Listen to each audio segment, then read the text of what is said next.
Fear. Fear is like a poison that gets within a man and causes him to do things that he would never imagine doing in his normal life. President John F. Kennedy once said, "The only thing we have to fear is fear itself." However, that applies to us in the real world. What about the people in the Marvel comic book universe? They go through at least 3 world-ending crises in a week, and at least 50% of them have been taken hostage by villains. So, yeah, they do have a lot to fear. However, their response to that fear towards villains and towards mutants is different. For mutants, they always seem to be at the gunpoint of humanity. Whether it be genocide, or attempted genocide, or the murder of children, humanity's fear of mutants seems to be not only constant, but rather excessive at times. Yet, this anger and hostility isn't reserved for the villains that threaten their lives on a daily basis. Some would argue that this approach isn't realistic because the world isn't evolving. However, I would like to propose a different point of view. Maybe humanity's fear of the mutants is justified, but their actions in response to that fear are not. So, in the world of Marvel Comics, we have superheroes and supervillains. The basic superhero formula is that a villain has been wronged by society and decides to watch the world burn, and a superhero stops them. However, the X-Men have it different. The X-Men often fight for those that hate them. That's their staple. And even when they have to go against their own to save humanity, they always do it because it's the right thing to do. Yet even after all this, humanity still finds it in themselves to hate mutants. But why is that? Well, to find that answer, we have to ask ourselves 3 questions. Why do the mutants have a instinctual fear? Why does humanity have an instinctual fear of mutants the way they do? Why do heroes like Captain America, Iron Man, or Spider-Man get a free pass? And why don't people show this same hostility and willingness to kill towards the villains? My name's Nerdtron, and I'm here to propose my argument for humanity in the Marvel Universe. All of it revolving around fear. In order to answer the first question, we have to discuss what a mutant is in the context of the Marvel Universe.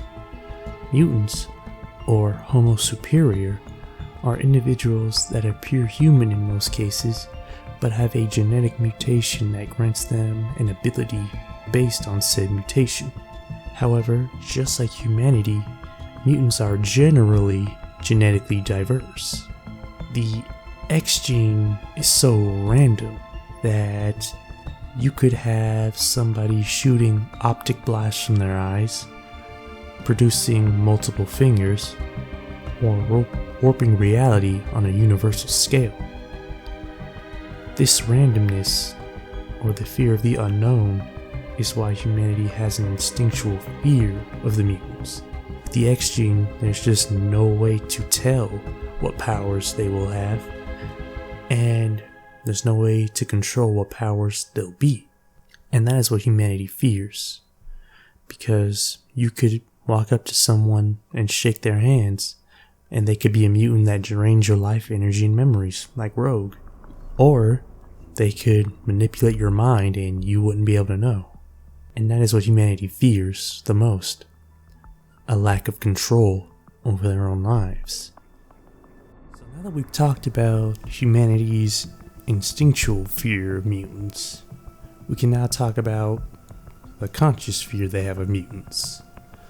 In my last video, I talked about how Magneto has a certain view on humanity due to his past. These views have caused Magneto to take action against humanity on multiple occasions.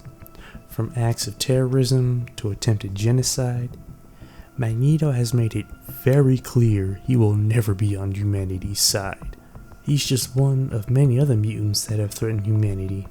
You have the Brotherhood of Mutants, that while their goal is usually for mutants to be on top, they always go about it in violent ways. And you have mutants like Sabretooth, who are just murderous for the sake of fun. And you have Apocalypse, who wants to set the world on fire through survival of the fittest. A major inciting incident of the fear of mutants was when Nitro used his powers of explosions to not only kill the heroes pursuing him, but also to 60 children in the nearby elementary school in what is known as the Stamford, Connecticut tragedy. This incident not only exacerbates humanity's fear, but their habit of judging a whole group of people based on a few bad apples. And when you think about it, if you saw someone on the news who can control any metal saying that humanity needs to die, or a big blue man who can manipulate his body at will and is immortal essentially, saying it's survival of the fittest, yeah, you'd be afraid of them too. In the last part of our first question section, we'll talk about a fear humanity has in the back of their minds that tends to eat away at them, and that fear is being replaced. In Grant Morrison's run of the X-Men, he established that the way mutant-kind was growing and reproducing, they would be the dominant species in about a decade or so. However, due to the Genosha incident and the depowerization of mutants, humanity has bought themselves about 20 years per se. So, when we talk about this kind of fear, we can think about it in a way that's like, hey, humanity has been the dominant species for thousands upon thousands of years. And to have all of that taken away in 10 or 20 years, any change like that would scare anybody.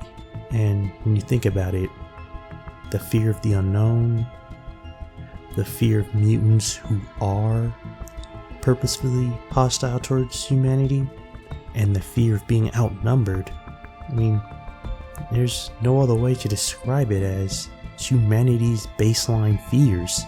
But these fears do not justify the actions of certain humans, nor does it justify the hypocrisy of certain humans in certain situations. Which brings me to my next section. So in a world filled with superheroes such as Captain America, Iron Man, and Spider-Man, you would think that humanity would be more accepting of mutants in general. That is not the case, however. Captain America was created by using human science and is generally viewed as a patriot. Iron Man is a rich businessman who built a suit of armor. And Spider-Man was just a teenager who got bitten by a radioactive spider. All of these heroes have one thing in common. They were all once normal human men, but were granted superhuman abilities. Humanity gives them a pass because they see themselves in these heroes.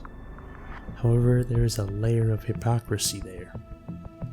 The X-Men have saved just as many lives as the previously mentioned heroes, yet they still receive humanity's hatred. As I stated in a previous video, mutants were on the verge of extinction for years, but humanity and even the superhero community have just sat by and watched. In the first issue of House of X, Sue Storm, the Invisible Woman, has a conversation with Cyclops. Cyclops, this amnesty, all the other things Xavier is doing. What are you all thinking? My family has spent our entire lives being hunted and hated. The world told me I was less when I knew I was more. Did you honestly think we were just gonna sit around forever and just take it? Of course not, but it's very simple, Susan. I believe in what Charles Xavier is doing. Please greet your son for me, and tell him when he is ready, he has a family on Krakoa waiting for him. We can see that Sue Storm has a certain view on what the mutants are doing with their new land and how they've chosen their own over humanity. However, Sue Storm is speaking from a perspective of a human being blessed with extraordinary abilities, but not a mutant. She, as well as the Human Torch, the Thing, and Mr. Fantastic, represent the absolute best of humanity, but do not realize or choose to ignore the worst of humanity and their actions towards mutant-kind. For example, there has been no one in the superhero community that has openly spoken out against the creation of Sentinels, machines built purposefully to hunt and exterminate mutants, a race of sentient beings. Now, they fought Sentinels and they've destroyed Sentinels, but I've never seen Captain America go up to senators or politicians and demanding that they outlaw Sentinels because they're a machine made to hunt a specific race or group of people. Now, let's say these machines were built to destroy any race in humanity, white, black, Asian, etc. How many people do you think would be out there speaking against these machines? Yet, the mutants don't get that benefit. Which brings me back to Sue Storm and Reed Richards. They have a son together named Franklin Richards, who is confirmed to be a mutant. He is the mutant previously mentioned that can warp reality on a universal level. When he was just a child, he created an entire universe and put it in his closet and let it grow for a little bit. Power like that in the hands of a child is pretty scary. Yet Franklin Richards has never had to face the threat of Sentinels, minus Days of Future Past. Franklin Richards has never been hunted and murdered like the two children at the beginning of God Loves and Man Kills. Franklin has never felt the hatred of humanity that the other mutants face since his parents are famous superheroes. However, what if he was just a random mutant boy with that level of cosmic influence? People would be hunting him just the same as any other mutant. So when Sue Storm questions Cyclops on what the mutants are doing, she's doing it from a perspective of a woman who's never had to fear humanity coming for her son.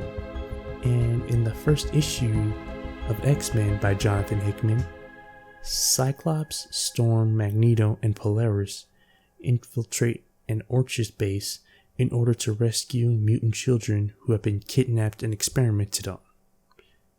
Yet the leader of this human supremacist group says that the mutants are the evil side, since the X-Men ended up killing some of their scientists on a space station in the previous House of X series. And this is what I mean about hypocrisy. Humanity will take children and experiment on them for the greater good, quote unquote. Yet, when the X-Men come in and kill the humans to rescue these children, they're viewed as monsters. Humans justify or turn away from the atrocities that befall mutants, but when mutants say they've had enough, the mutants are the ones are in the wrong, apparently. Yet they don't show this hostility to the villains of the Marvel Universe, which threaten the human existence on a weekly basis. Which brings me to my next segment. When you live in a world with people like Doctor Doom, Ultron, Loki, or the Red Skull, you would think that humanity would devote their time and energy to eliminating these threats instead of going after mutants. However, that's not the case. Humanity would rather spend their time eliminating mutants or turning the other way when mutants are targeted. And this is because the villains of the Marvel Universe are too strong for them to take on, while mutants are an easy target. They know that Ultron and Doctor Doom would kill them with a snap of their fingers, so they cower in fear in hopes that they live whenever there's a crisis. However, traditionally, the X-Men would never raise a hand against humanity, no matter how much humanity would throw at them. This passive nature caused humanity to have a certain perspective on mutants, to view them as weak-willed, which is far from the truth. The mutants that were once an easy target now have shown a willingness to fight back when threatened. And that about sums up my video. Humanity fears the mutants because each mutant is a wild card. They don't know if the powers of each mutant will be passive or ultimately destructive. Then there are the actions of certain mutants that allow them to group all mutants together, whether they're good or bad. And on top of that, mutants will soon be the dominant species on the planet by numbers alone in a decade or two. Humanity does have a right to fear the mutants, because they cannot control what kind of powers or personality said mutant would have. However, a wise man once said, "The only thing you can control in life is how you respond to it." Their actions in regards to their fear of mutants is why they are in the wrong. While not all humans are hateful or fearful towards mutants, the majority of them ignore the atrocities their fellow men commit against mutant-kind. And as the old saying goes, he who passively accepts evil is as much involved in it as he who helps to perpetrate it.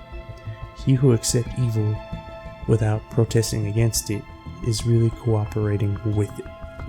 Alright guys, join me in my next video when I discuss how I think Hickman's story will go based on the clues he's given us, and how I feel in the end neither humanity or mutant kind will win.